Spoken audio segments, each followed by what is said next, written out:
Hi hello అండి, అందరికీ నమస్తే. ఈరోజు నేను AP TET SA social exam రాశానండి.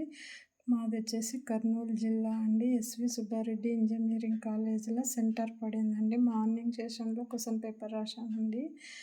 7th class history text బుక్లో ఒక క్వశ్చన్ నాకు బాగా గుర్తుండింది, దాని గురించి వివరిస్తాను.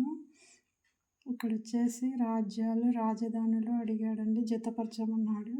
కళ్యాణి చాళుక్యుల రాజధాని వచ్చేసి బసవ కళ్యాణి, యాదవాస్ వచ్చేసి దేవగిరి, హొయసాలులు వచ్చేసి ద్వారక సముద్ర, పాండ్యులు వచ్చేసి మధురై అండి. ఈ విధంగా జతపరచం బిట్లు అడగడం వల్ల టైం ఎక్కువ పట్టుకుంటుందండి ఎగ్జామ్లో.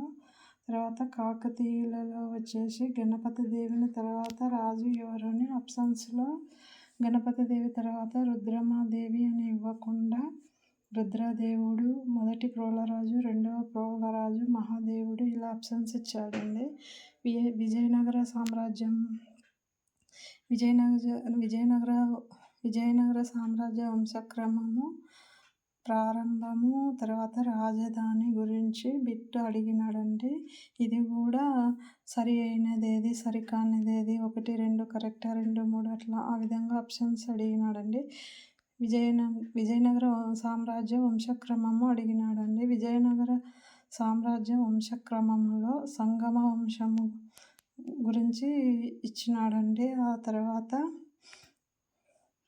ఏ సంవత్సరానికి సంబంధించిందో అడిగాడండి. అలాగే రాజధాని హంపి తుంగభద్ర నదికి తూర్పు ఒడ్డున ఉంది అని ఇచ్చినాడండి.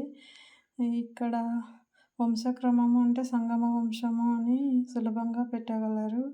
తర్వాత ఏ సంవత్సరము అంటే క్రీశకం 1336 అని పెట్టగలరు. అలాగే రాజధాని అంటే హంపి అని సులభంగానే ఆన్సర్ చేయగలరు. కానీ తుంగభద్ర నదికి తూర్పున ఉందా, దక్షిణాన ఉందా, ఉత్తరాన ఉందా, పడమర ఉందా అంటే ఇక్కడ కొంచెం గుర్తుపెట్టుకోవడం కష్టం అండి.